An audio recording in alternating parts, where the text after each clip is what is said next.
একজন ধনী মহিলা জেলি খেতে গিয়ে হঠাৎ গলায় আটকে দম বন্ধ হয়ে যায়। পাশ দিয়ে যাওয়া এক যুবক দ্রুত তাকে হাইমলিক ম্যানিভার করতেই জেলি বেরিয়ে এলো। মহিলা প্রাণে বাঁচেন।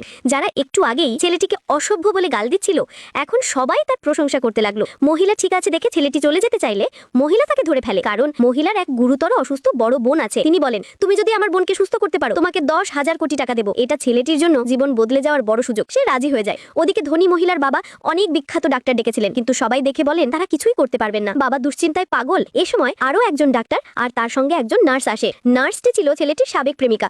সেই বদমাশ ডাক্তারের কুপরামর্শ শুনে ছেলেটিকে ছেড়ে দিয়েছিল। সেই বদমাশ ডাক্তার দাবি করলো, আমি রোগীকে বাঁচাতে পারবো, তবে শর্ত হলো ওকে আমাকে বিয়ে করতে হবে। অসুস্থ বোন রাগে তাকে গালাগাল করে। রাগের চাপে হঠাৎ অজ্ঞান হয়ে বুকের ধরফর বন্ধ হয়ে যায়। অবস্থা খুবই খারাপ। এখনই বাঁচানো না গেলে সে সত্যিই মারা যাবে। বাবা জানেন মেয়ে এই ডাক্তারটাকে ঘৃণা করে, তবুও বাঁচানোর জন্য অন্য শর্ত দিতে বলেন। ডাক্তার বলে, তাহলে আপনার পুরো সম্পত্তি আমাকে দিতে হবে। বাবা প্রায় রাজি হয়ে যাচ্ছিলেন, ঠিক তখন ধনী মহিলা ছেলেটিকে নিয়ে উপস্থিত। আমি একজন প্রকৃত ডাক্তার এনেছি। ছেলে ঢুকতেই বদমাশ ডাক্তার আর সাবেক প্রেমিকা হতভাগ। এ তো আমাদের হাসপাতালের ঝাড়ুদার, আমরাই তো তাকে চাকরি থেকে বের করে দিয়েছি। ছেলেটি তাদের কথা উপেক্ষা করে রোগীর মুখ দেখে সমস্যাটা বুঝে যায়। সে সঙ্গে সঙ্গে সিপিআর দিতে শুরু করে। এভাবে চিকিৎসা তারা আগে কখনো দেখেনি। সবাই অবাক। বদমাশ ডাক্তার উল্টো ছেলেটিকে দোষ দিতে থাকে। ও শুধু মহিলাকে ছোঁয়ার সুযোগ নিচ্ছে। সাবেক প্রেমিকাও যোগ দেয়। এই কথা শুনে বাবা রেগে ছেলেটিকে মারতে চাইলে ধনী মহিলা বলেন, এটা চিকিৎসার অংশ। ছেলেটি জানে এটাকে বলে সিপিআর। একজন বয়স্ক ডাক্তার এই চিকিৎসা পদ্ধতি চিনতে পারে। বদমাশ ডাক্তার তাও বিশ্বাস করতে চায় না। অনেকেই সন্দেহ করে একজন ঝাড়ুদার কিভাবে এই ধরনের চিকিৎসা পদ্ধতি জানতে পারে। তর্ক চলতেই থাকে। এমন সময় রোগীর শরীরে ধীরে ধীরে সাড়া ফিরে আসে।